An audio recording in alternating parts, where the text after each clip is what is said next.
sumigaw si Jeremias, Ama! Naririto, ipapakita ko sa araw na ito na ikaw ay tunay na Diyos sa magulang mga nangyayari. Nasa ang kanyang kamay.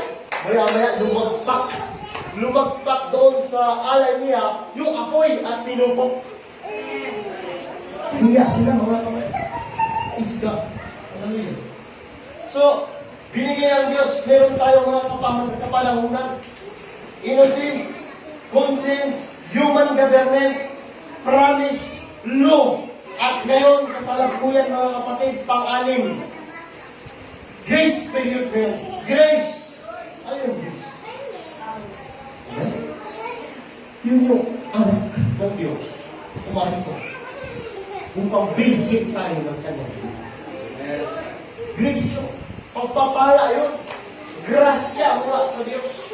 Na kung saan ang grasya igsoon, dili mo pwedeng palagpasin. Huwag mo itong palagpasin sa buhay mo. Kundi bigyan mo ng kapamigatan mga kapatid. Amen? Ikaw ba naman, Sister Tisa? Kung may pagpapala na, aba, tanggihan mo ba yun? Meron. Pagka kayo binigyan, aba, hindi ba nauunang kamay bago ang tingin? Oh, grasya yun eh. Pagpapala. Amen? Andun ba kayo? Amen. Oh, kaya huwag natin palagpasin ang kapanahunan na ito dahil ito ang period grace kung saan ito ay matatapos at pagkatapos ay millennium. Ano na yung millennium, brad? Binubuo siya ng 1,000 years, 1,000 taon. At pagkatapos ng 1,000 taon, papasok na ang, ano? 7 na, di ba? Millennial, 7. Dispensation. Pang-walo. Ano yung pang-walo? Everlasting life. Amen? Everlasting life na yung pang-walo. Napak sa ating mga kapatid. So, sa panahon ngayon, next period, ay panahon sa pangalaran, mga kapatid. Panahon sa pagtanggap sa salita ng Diyos. Panahon sa pagtupad, panahon sa pagsisisi, panahon sa paglingkod, pagtutuloy sa ating mahal na Diyos. Dahil sa millennium, mga kapatid, doon, ano na mangyayari doon? Ang sabi roon sa millennium, pagka darating na ang millennium, darating na ang anak ng tao. Titipunin na yung mga hinirang. Tapos yung mga patay, mabubuhay. At yung mga hindi namatay na natitira ay aagawin kasama nila. Amen? Bakit? Sapagkat kinakailangan itong katawang may kasiraan ay palitan ng walang kasiraan. Itong katawan na may kamatayan, kailangan papalitan ng Diyos ng katawang walang kamatayan. Yun po ang dahilan, mga kapatid, bakit tayo nagpupuyat sa gabing ito. Ito po ang dahilan na ating pinunta rito para po maglingkod sa Diyos, para ang ating sarili ay malugtan ng Diyos.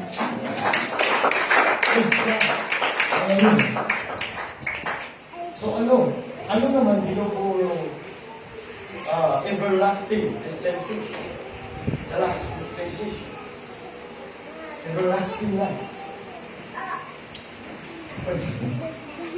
Alam niyo po mga kapatid, pagka dumating yun, ang sarap po ng pakiramdam natin.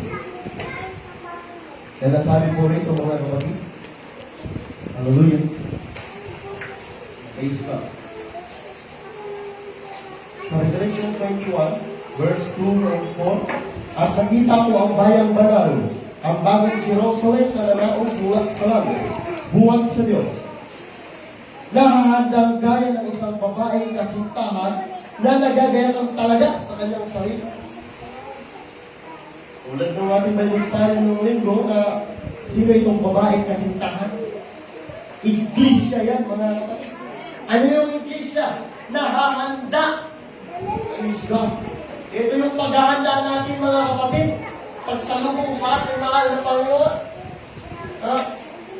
Kung naghahanda tayo sa coronavirus, abay, mas lalo natin paghandaan ang pagdating ng ating mahal na Panginoon. Palakpas natin ng Lord. Verse 3, at nakita ko ang isang malakas na tinig na mula sa luklukan na nagsasabi, narito, ang tabernakulo ng Diyos ay nasa mga tao at siya'y mananahan sa kanila at sila'y magiging mga bayan niya at ang Diyos din ay isa sa kanila at magiging Diyos nila. Praise God. Hallelujah. Sino po ang Diyos na pinagkikuran natin? Yun po ang Diyos na maghahari sa panahon nila. Kaya kung ngayon mga kapatid, kaibiganin natin ang Diyos. Praise God. Ano yung ibig sabihin na Diyos lang kaibiganin? Huwag ka na makipagkaibigan sa kapwa mo. Mahirap yun. Mahirap ang tao walang kaibigan. Baka pag nagutom ka ay walang makakatulong sa'yo. Bakit? Puro mong away. Ano? Ang sabi niya na Biblia, ito, sabi ito, huwag kang magtiwala sa tao na kaaway mo pagka ikaw ay kasama niya. Baka ipagkano mo kanya. Di ba? Baka tatayin ka niya. So, kailangan po natin maging kaibigan ang Diyos. At sa kabila ng lahat ng yan, kailangan din po natin gumawa ng kaibigan. Amen? Dahil kung may kaibigan ka, ito ibigay mo to sa kaibigan mo. So, salamat sa ating mga Sister Anne. Matapos na po, ito po rin hinihintay natin kung sana ito po ay bahagi ito ng ating paglilingkod. Ito po ay ang nakalagay, mga katanungan tungkol sa kaligtasan. E sino bang tao ngayong ayaw maligtas? Sa panahon ngayon, abay, pagkadating sa virus, gusto maligtas eh. Baka sa virus ka lang maligtas. Pagdating ng dagat ang apoy, wala kang takas. Delikado yun. Mga kapatid. Praise God. So, mamaya, pag-usapan po natin ang gagawin dito. No? Hindi po ito, ano lang, palamuti. Meron po itong malaking kalpanin, mga kapatid. Praise God. Hallelujah. At tuloy po natin yung ating binasa kanina sa 21. Dito lang sa chapter 21, verse 4. Ito po yung kaharian na darating sa everlasting life. At papahirin niya ang bawat luha sa kanilang mga mata. At hindi na magkakaroon ng kamatayan, hindi na magkakaroon pa ng nalamhati, unang pananambitan man, unang hirap pa man, ang mga bagay noong una ay naparang. Pagka naparang po ay wala na. Kahit hanapin mo, pag naparang na wala na. Parang taong namatay. Pagka namatay, hanapin mo man siya, wala na mga kapatid. Wala ka nang magagawa, hindi mo na rin yung makakausap. Diba? Hindi mo na rin siya makikita. Kaya ba ngayon, buhay pa ang ating kapatid, kamayan natin, yakapin natin.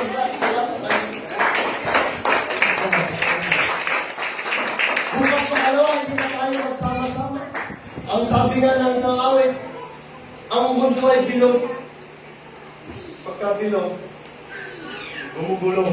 Tama? Gumugulong. Hindi sila kumbinsido. Gumugulong ito. Hallelujah. Pagka bilog po ay gumugulong.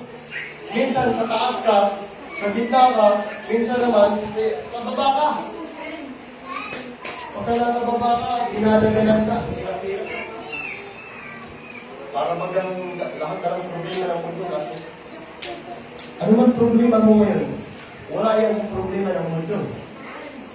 Sa mga panahon ngayon.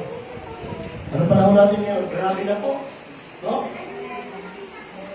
Ito na yung hinuhula na darating ang panahon sa mapanganib. Praise God, bigyan po namin upuan sa kapatid. Salamat sa Diyos.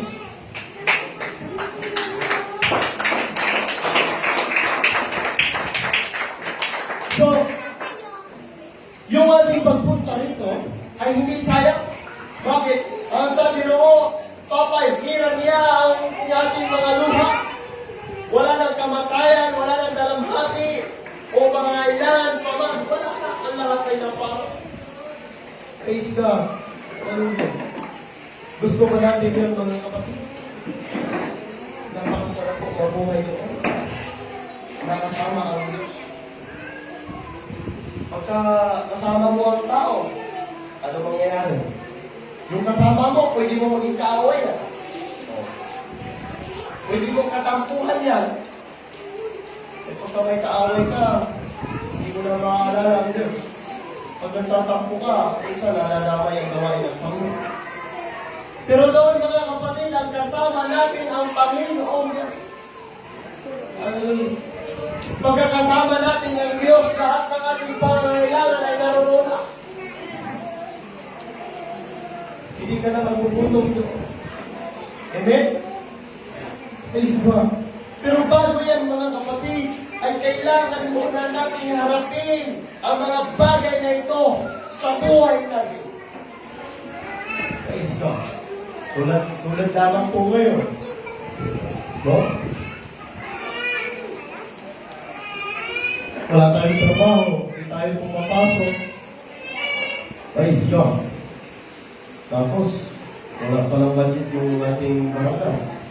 Kasi ginawa ng isang gusalo. Nandun yung budget na yun, sa bagong barangay. Yun na lang ang gabi natin. Pag nangutong tayo, mga kapatid. So, hindi tayo aasa doon. Mga iba, umaasa sila doon. Eh, nung dumating na yung relief goods, eh, pagtingin, isang safeguard, isang Colgate, isang shampoo, isang sardinas, isang noodles. Walang bigas. Eh, pag nagutom kayo, pakinat-nat pa rin yung safeguard. Ha?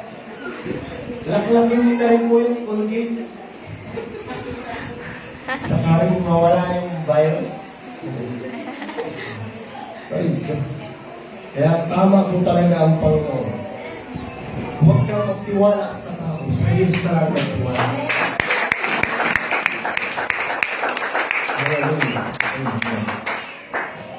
So tuloy po natin yung ating topic mga kapatid. Pakinggan po natin sa Ikalawang Chronicles. Ikalawang Chronicles. Chapter 20, verse 15. Ito po ang sabi. Pakinggan niyo po mga kapatid. At ganyan sinabi, dinggin ninyo buong Huda at ninyo mga taga-Jerusalem at ikaw, Haring Hosafat. Ganito ang sabi ng Panginoon sa inyo. Pakinggan po natin ang sinasabi ng Panginoon sa atin. Huwag kayong mga takot o mga lupay-payman dahil sa malaking karamihan ito. Sapagkat ang pakipagbaka ay hindi sa inyo, kundi sa Diyos.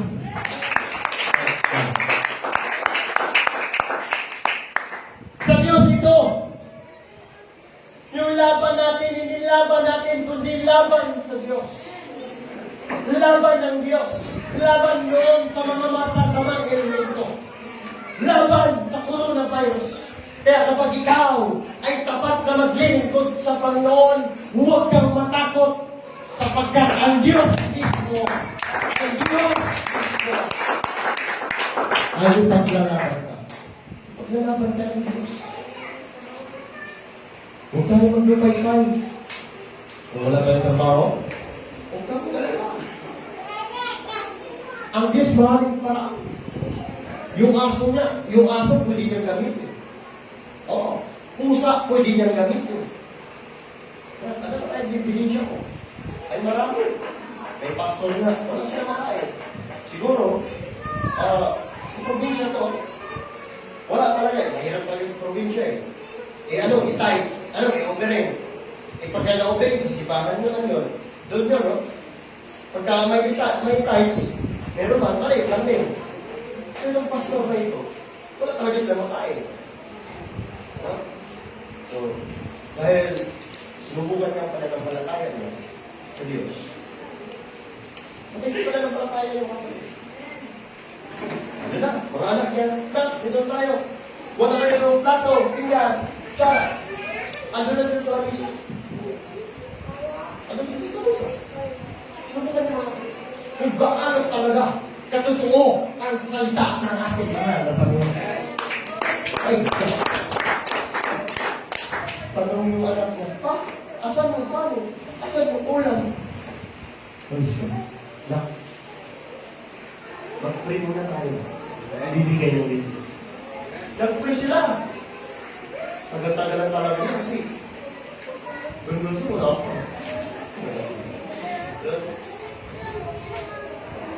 Wala pa eh. Maya-maya, may kumatok. May kumatok. Pagbukas niya, Pastor, birthday kasi ng anak ko. Oh, diba? Praise God, purihin ang ating mga Panginoon. Diba? Pwede mabuti ng Diyos. Eh, nasa na yung asong pusa? Tao yun eh. Yung asong sa salita. Eh, maaari. Kung talagang matigas ang puso ng tao, yung aso pwede magsalita. Sa Bible nga, yung aso nagsalita. Pinapalo siya ng barak. Pinapalo. Nagsalita siya. Bakit mo ako pinapalo? Wala akong ginawa sa iyong kasalanan. Salita. Sa pamagitan ng aso. Ano yung aso yun? Kaya pinakaawaan ng Diyos yung mga hayop ng aso. Yung aso. Pinapalo eh. Naawa yung aso. Yung Diyos, naawa. Sa Diyos ang kaya aso. At pinagsalita yung aso na yun. Pinapalo siya wala sa kasalanan. Meron naman isang pastor. May kanin sila pero walang ulam. O sige na, dito na tayo. Pasahan na ulam. Sige na, pwede na lang tayo. Pwede lang ulam natin. Ay, mamaya, pag-pray tayo, hindi tayo sa Lord. Pray sila. Maya-maya, meron ng diba? Yung pusa, tangay-tangay yung inihaw na isda. Isda na naliit. Pero, simple lang, kung ano mo yun mga. Tinigan mo gaano ba? Nagpalataya ako talaga. Napakatagal ko na naglilingkod sa Panginoon, pero hindi pa nagpalataya ako mo. Diba? Ang sabi nga, darating ang panahon na ang kaalaman ng tao ay lalago. Eh, mas lalago ang ating pananampalataya sa ating lalago. Ay, diba? Magtaka ka. 10 years old na, pero dumigibig pa rin sa namin. Aba, anak, iba na yan. Diba? Kailangan magulat ka. Kapag na 18 years old na, ma-kibi. Abay, gusto ko na rin matukan. Bakit 18 years old ka na lang? Huwag ka nang hihingi ng bibig. Natatawa tayo. Kumusta ang ating paglilingkod? Yung pananampalataya natin sa Diyos. Mga 7 years old na. Diba? Kasi 7 years old na tayo eh. 7 years old na. Pero yung galawan, 1 years old. Ano ba itong batang to? Iyan. Diba? Yan. Ano yan? Mga kapatid. Nasa atin na yun. Kailangan na natin i-prepare ang ating sarili. Kung gaano ka nakatagal, dapat yun na rin ang tibay mo sa atin.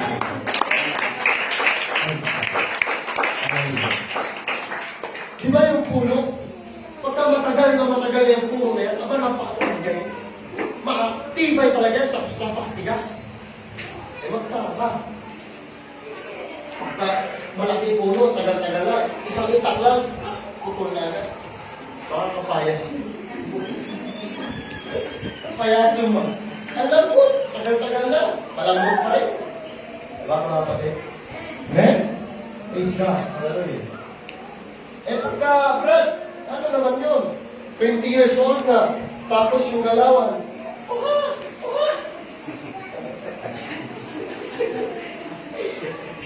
Ang grabe naman yun. 20 years old na. Ang lumalabas. Oha! Oha! Tapos, ayaw mo, ayaw mo. Pero tama ko po, tama ko.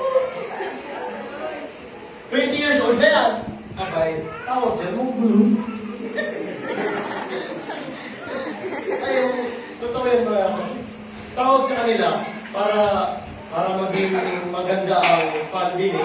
Huwag naman parang namumod siya. Special.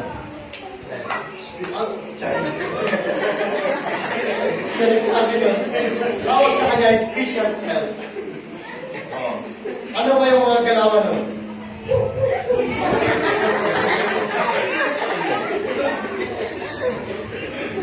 Diba? 20 years old na, pero ang galawan.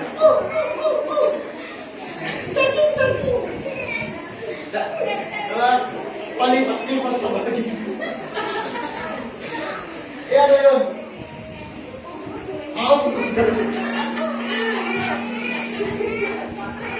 Palipat-lipat sa bagay. Hindi po tayo ganun mga kapatid. Baka kasi aasa tayo ng malaking gantimpala sa Diyos. Pero kabiguan pala ang ating mata. Amen? Huwag natin hayaang mabiguan. Mabigo na tayo sa lahat. Mabigo na tayo sa pagkain. Mabigo na tayo sa trabaho. Mabigo na tayo sa provision. Huwag lang tayo mabigo sa ating kaligtasan. Sa ating mga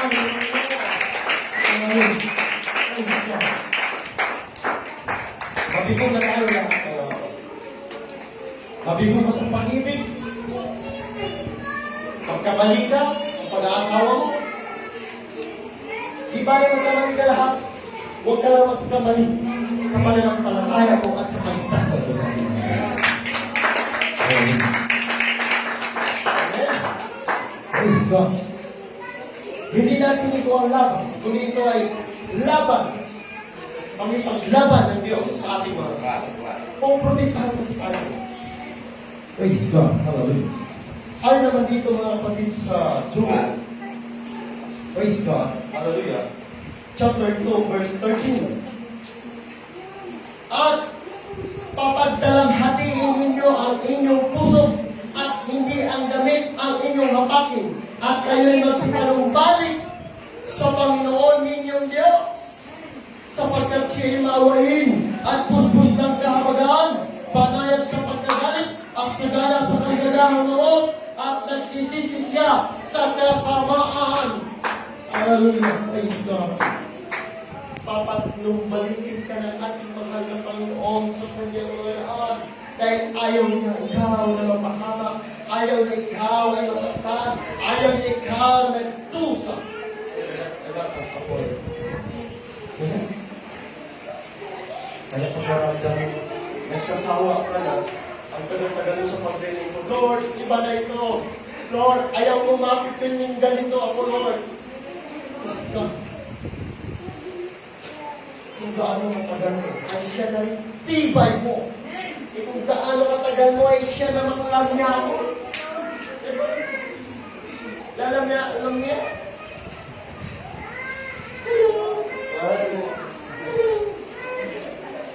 Diba? Lalambot-lambot ka sa pagliling mo. Pagtawag sa iyong bakla. O yung mga kapatid. Pagka naglingkod ko tayo sa ating mahal na Panginoon, huwag natin tingnan ang ating paligid. Tingnan natin ang Panginoon. Para bang yung manok na pula. Yung manok na pula, mga kapatid, kinupuli siya kasi pinutom na. Pinuto. May kapayas na. Siya na lang ang kulang. Eh, hinuli siya mga kapatid. Pagpunta niya doon, meron na naman nakabang. Pagpunta sa gilid, meron din. Sa likod, meron din. Pagtingin niya sa harap, meron din. Ang sabi niya, matino na talaga ako nito.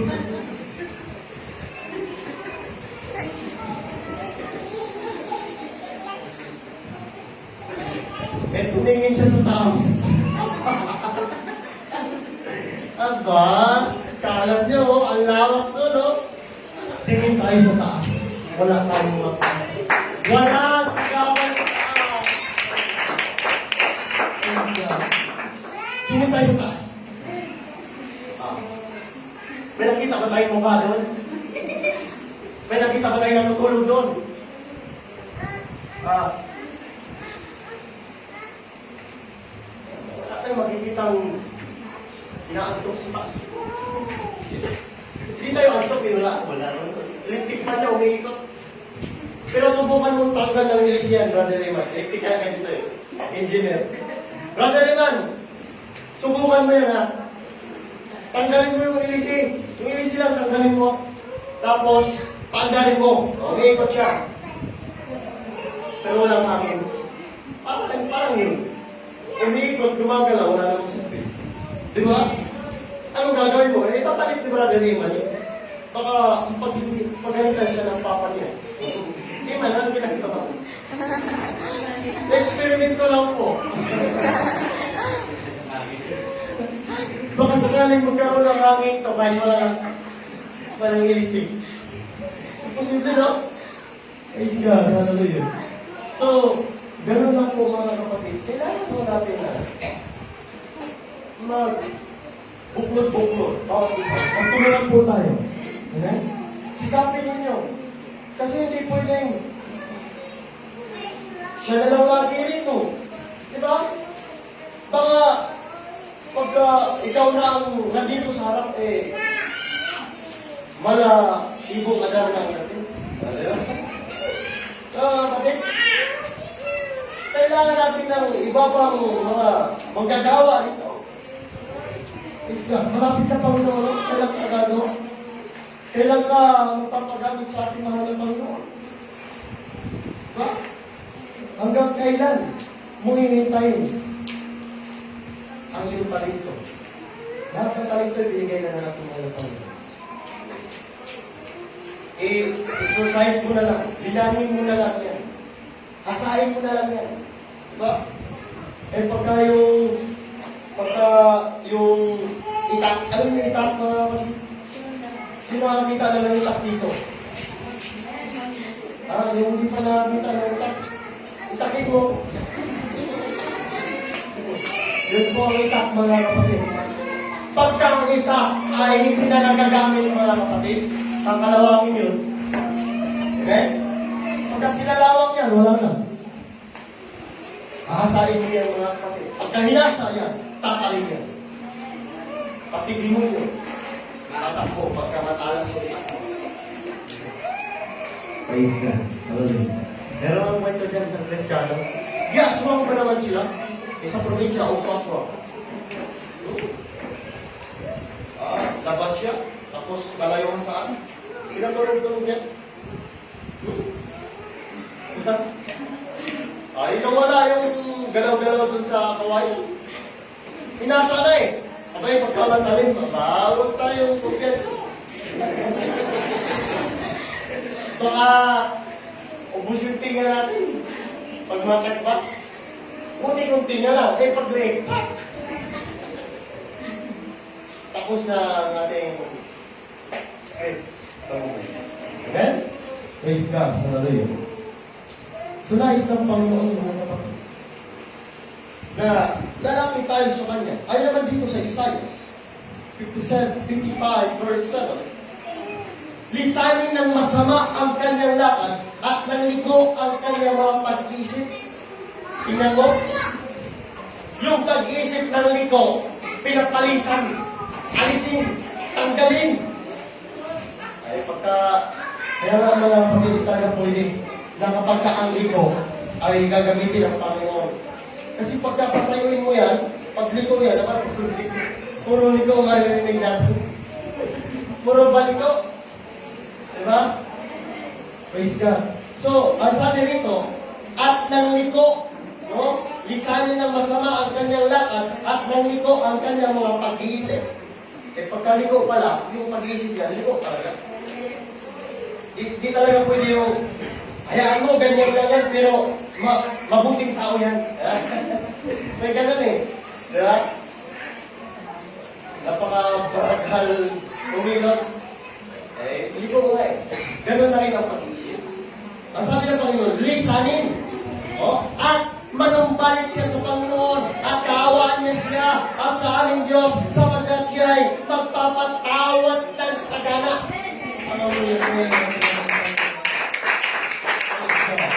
Magpapatawad ng sagana ang ating mahal na Panginoon. Eh pagka ang tao, manghingi ka ng tawad, eh nakailangan tawad ka na sa Kanya. Sorry, mahal. Ay, wala yun, mahal. Hindi ka pa nag-sorry. Kagap ko na yan. Diba? Eh, pagka sa tao tayo magsusuri, noong nakaraan, sorry ka.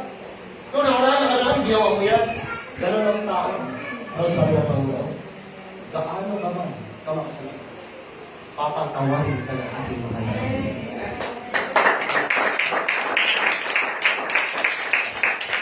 Lord, sorry. Sorry sa nagawa ko, Panginoon. Dahil pilihan kita, anak.